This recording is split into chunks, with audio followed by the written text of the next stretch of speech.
What's going on, Laker fans? Welcome into NBA Now from Chat Sports. With you as always, I'm your host, Jimmy Crowther, breaking down all the Los Angeles Lakers news and rumors. Today we're heavy on the rumor side, and we're starting out with Dwyane Wade, formerly of the Miami Heat. Obviously, he spent some time with the Cleveland Cavaliers, the Chicago Bulls. Those are more of his forgettable years, but just retired. However, could there be a way that he ends up in Los Angeles with LeBron James? He may be keeping the door open. Apparently, this is according to Wade himself. He plans to work out with LeBron during games, after games, in workouts, just getting a lift in, whatever it may be. He's going to be active with LeBron, and he says that he is leaving the door open. Now, last year, his year before he retired, obviously it was his farewell tour that he went on with the Miami Heat. If that's what you're into, good for you. But anyway, not my thing. 15 points per game, 4 rebounds, 4 assists. Look, he was on the decline. There's no doubt about that. But I truly believe that if Dwyane Wade wanted to play another year in the NBA, he easily could have done it this year. I mean, those are pretty good numbers on a team in Miami that was competitive for that 8 seed in the Eastern Conference. They could have had that last playoff spot. Obviously, it didn't happen. But let's remember, not too long ago, Dwyane Wade and LeBron James already played together. I mean, they were in Miami, and they had an incredible run. Obviously, it was the first real big three, that first super team that came out, unless you consider the Boston Celtics back in the day. But look, Dwyane Wade and LeBron were unstoppable. LeBron 26.9 points per game. Wade 22.2, 5 rebounds and 8 rebounds from Braun. 4, maybe even they're closer to 5 assists for Wade, 7 assists for LeBron James. Both shooting the ball pretty well. Wade's never been a great three-point shooter, but the field goal percentage was there. And those two were just a dynamic duo. So could it be possible that they end up back together in Los Angeles? Obviously, they're buddy-buddy, but here's what Wade said himself to the LA Times, obviously a Los Angeles newspaper. So he said, "I'm done," referring to retirement, "but my trainer is going to keep me in shape just in case something happens. I'm going to stay in shape because you never know. Never say never."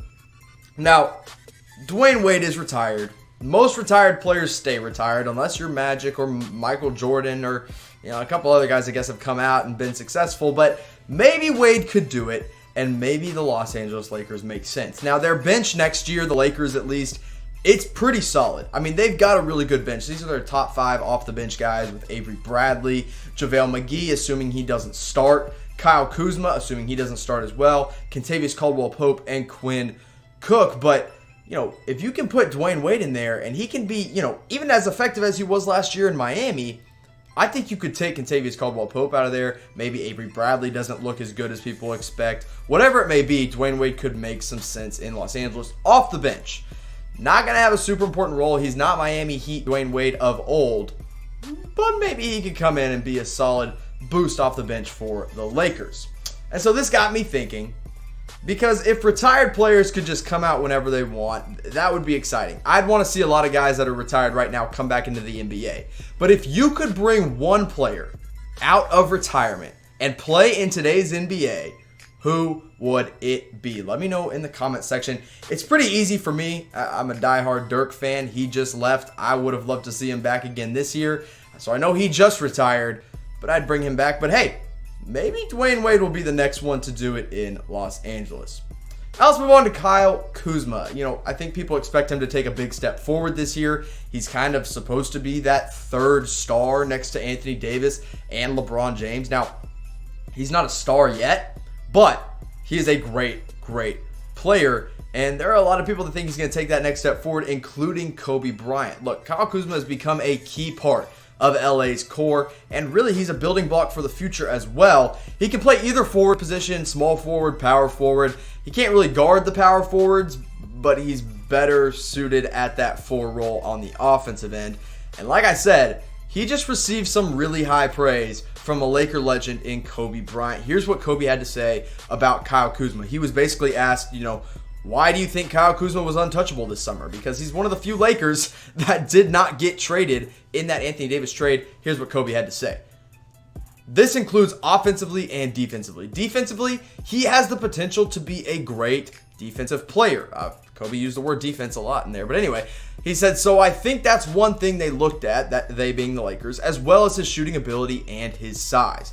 I think you put all that in the pot, and it made him indispensable for this summer. And I agree. I mean, Kyle Kuzma has become a key cog in the offense. He, like Kobe said, is becoming a better defensive player. Not quite there yet. He can't really guard the fours. He's a little slower to guard the threes, but he can get there. He's got the size. He's got the length. Now, last year, Kuzma had a great year. Now, the numbers are a little bit inflated because the Lakers were obviously bad. Kuzma was getting a lot of minutes. But 18.7 points per game is no joke. I'd expect that to drop down to about 15 or 16 with AD coming in. But the efficiency is going to go way, way up for Kuzma. Now, three-point percentage, that's where he's got to work on his shot, his efficiency, his consistency, because he only shot 30.3%. So if Kuzma can become a better three-point shooter and a really, really great defensive player, you got to think that he's in this crunch time lineup for the Los Angeles Lakers. Obviously, this isn't the starting five. This is, hey, when we got to win a game, it's the last 2 minutes. This is who we want in. LeBron James, Danny Green, Kentavious Caldwell-Pope, Kyle Kuzma, and Anthony Davis. Now, I know what you're thinking. KCP, not really on the same level as these other guys, but you got to have somebody else that can guard wings. That's what KCP can do. And, I mean, he's good enough on the offensive end as well. Then you got Kuzma at the 4. And look, AD just sucks it up and he plays the 5 because in crunch time, it doesn't really matter that much. You just got to have your best players on the floor. That's where Kuzma's going to be. If defensively, he can step up, and I think he will. Now, here's a big burning question that I've had since the beginning of the offseason. I still don't know what his role is here in LA, whether it's a six-man role or starting position. But what do you guys think? Should Kyle Kuzma start in Los Angeles next season, or should he be the sixth man? If you think he should start, just type S. If you think he should be the sixth man, type 6. I personally think he should be the sixth man because you've got to have a solid, consistent player off the bench. That's what Kuzma is. You got guys like Quinn Cook, like JaVale McGee, other guys coming off the bench like Avery Bradley. You don't know what you're going to get from those guys. Kyle Kuzma, you know what you are going to get. So let me know what you guys think in the comment section. Now, Laker fans, it was the first weekend of the NFL this past weekend, and I got to watch it without commercials thanks to my TV choice. And if you want to know how, here's what you got to do. chatsports.com/mytv. Go open up a new tab. I'll give you a minute. There you go. Hit the new tab. Type it in. chatsports.com/mytv. Download the MyTV Choice app. And instead of all the boring commercials throughout every NFL or even college football game, and once NBA season rolls around, you can watch awesome Chat Sports videos throughout the commercial break. And then they'll get you right back to the game. Go download MyTV Choice. We got one more little rumor I want to talk about, and really it's more of me debunking a rumor here. Josh Hart returning to the Los Angeles Lakers. This just popped up on my newsfeed today, and I had to address it because it's crap. But we're going to get into why it's crap in a minute. Let me talk about Josh Hart for a second. Obviously, traded to the New Orleans Pelicans this past summer in the Anthony Davis trade. In all honesty, from an outsider's perspective, I thought Josh Hart would be one of the guys they held on to. I think he's a consistent player off the bench, but you got to do what you got to do to get Anthony Davis. And then just recently, Josh Hart went on Twitter and he ranted about how he didn't know the trade was going down. He heard about it through Twitter. He didn't even get a phone call from the Lakers until after the news broke on social media. He wasn't happy about that. Now, last season, Josh Hart had a pretty good year. The numbers don't really jump out to you because Josh Hart's more of just a, hey, I'm going to go out there and play my role and play it well. 7.8 points per game, 1.4 assists, 3.7 rebounds, 33.6% from 3 last year. I don't think that really speaks to how good of a three-point shooter he is because I think Josh Hart's really, really good at shooting the three ball. I think he'll be better than his percentage showed. Now, let's get into why this report, air quotes here, if you can see me doing the air quotes, is crap. This is from a site called Hip Toro. And if you're a part of Hip Toro, I'd like you to reach out to me and tell me what you were thinking on this one. Here's what they said. This is based solely off of Josh Hart's rant on Twitter. Hip Toro decided to say, the player being Josh Hart, got to know his new team destination from Twitter, and it was kind of insulting. Hart doesn't want to play in the Pelicans team and come back to the Lakers very soon. Now, first of all, if you've ever taken an English class in your entire life, you know there are a lot of issues in that sentence or two. But second of all, that's crap.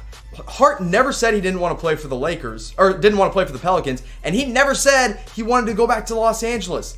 He said he was mad about how he heard about the trade. So, I'm here to tell you, Laker fans, Josh Hart does not want to come back to LA. Hip Toro is not a reliable news source, and they need to work on their grammar. Now, let's move away from the crap report and just focus on the Pelicans for a second, because Josh Hart's not going to start on this team. This team's got a solid starting five. It's Lonzo Ball, Drew Holiday, Brandon Ingram, Zion Williamson, and Derek Favors. However, they need a sixth man, and they've probably got two, JJ Redick and Josh Hart. Hart maybe could play more of the point position. I know he's kind of a two guard, but I think you could play him at the point next to JJ Redick. Then you also got guys like Nickeil Alexander-Walker. Does he beat Josh Hart out of a spot? I don't know. Now, I will say this. The Pelicans have a team option on Hart, but this next summer. But there's no reason for them to decline it because it's such a cheap contract. So Hart ain't coming back to the Lakers. I'm telling you that right now. But I got to ask the question. Would you want him back? If he wanted to come back, would you bring him back to LA? Type Y for yes. Type in for no. They obviously don't need him right now. But if he wanted to come back, maybe the Lakers would welcome him with open arms.